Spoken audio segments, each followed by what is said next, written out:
ओम नमः शिवाय। शिव महापुराण उमा संहिता अध्याय 23 शरीरनी अपवित्रता। आ शरीर रज तेमज तेजना मळवाथी उत्पन्न थाय छे। विष्टाना गर्तमां गर्भनो जन्म थाय छे ए कारणथी ते अपवित्र छे।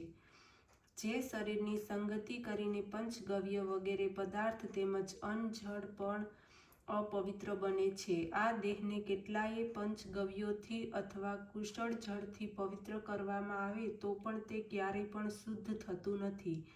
काળી वस्तु क्यारेय पण सफेद बनती नथी। संसारनी मूर्खता तो कहेवाय छे तेवी नथी।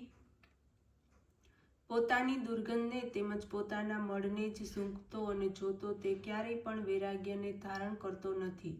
पोताना देहनी पण स्थितिने जोवा छतां तेने वैराग्य थतो नथी। जेने अन्यथी केवी रीते वैराग्य थवानो छे। गंगाजळथी तेमज माटीथी वारंवार मांजवा छतां धोया छतां तेनामां मरण पर्यंत कोई शुद्धता आववानी नथी। आ प्रकारनो मलिन आत्मा सैकड़ो वर्षोनी तपस्या करवा छतां पण पवित्र थतो नथी। भाव दूषित पुरुष घी तेलथी अग्निने प्रगटावी परिक्रमा करीने एनामां प्रवेश करे तो पण तेने उत्तम फळनी प्राप्ति थती नथी। गंगाजीमां रहेनार माछली तथा मंदिरोमां रहेनार कबूतर वगैरे पक्षीओनी मुक्ति थती नथी। जे सर्व पवित्र स्थानोना निवासी होय तो पण पवित्र थता नथी। जो भावना शुद्ध थईने ईश्वर स्तुति हवन वगैरे कर्म करता करता मृत्यु प्राप्त थाय तो पछी ज्ञाननी प्राप्ति थाय छे। एनाथी एनुं चित्त शुद्ध थाय छे। ज्ञान रूप जળ तेमज वैराग्य रूप मृतिकाथी ते शुद्धिने प्राप्त करे छे। शरीर तो स्वाभाविक रीते अपवित्र छे ए ज बाबतने पूर्ण रूपे जाणीने शुद्ध भावना धारण करी जे परम ज्ञान प्राप्त करे छे ते संसारमांथी जीवन मुक्तता धारण करनारो थाय छे। हे मुनिराज, मारू तारू आ ममता ज दुखनुं मूळ छे। ज्यां ममतानो नाश थाय छे त्यां दुखनो पण नाश थाय छे, पछी सुख ज छे। ममताने त्याग करनार पुरुष मुक्त थाय छे। ज्यारे गर्भस्थ जीवने ज्ञान थाय छे त्यारे ते योनि यंत्रथी जीवने ज्ञान थाय छे। त्यारे ते योनि यंत्रनी पीड़ामांथी मुक्ति मेळवे छे, परंतु ए जीव ज्यारे बहार आवे छे त्यारे एने संसारना वायुनो स्पर्श थाय छे।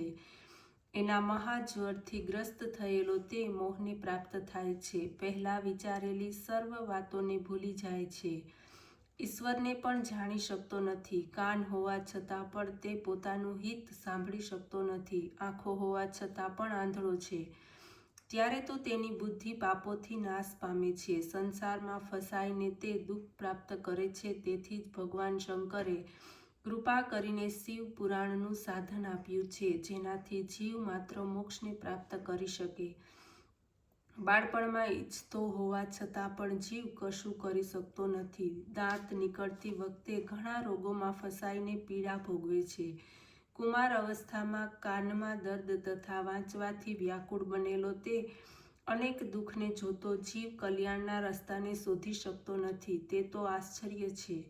યુવાનીમાં ઇન્દ્રિયોની વૃત્તિમાં બળ આવી જાય છે। કામ ક્રોધ જાગૃત થાય છે। દિવસે ચેન પડતું નથી, રાત્રે ઊંઘ આવતી નથી। સ્ત્રીઓમાં આસક્ત બનીને પોતાનું સુખ સમજી લે છે। વિષ્ઠા મળ ત્યાગથી જેટલું સુખ મળે તેટલું સુખ સ્ત્રીઓમાં તે જ ત્યાગનું મળે છે તેમ અનુભવતો તે મોહાસક્ત જીવે છે। વૃદ્ધાવસ્થામાં આવતા વાળ સફેદ થાય છે, માથું હાલવા લાગે છે, ઇન્દ્રિયો કમજોર થાય છે, પછી તેને ક્ષણિક સુખ ક્યાંથી મળે? સ્ત્રીઓનું યૌવન તેને અપ્રિય લાગે છે। આ અવસ્થામાં પણ તે સ્ત્રીઓમાં આસક્ત રહે એના જેવો બીજો કોણ મૂર્ખ હશે? ઓમ નમઃ શિવાય।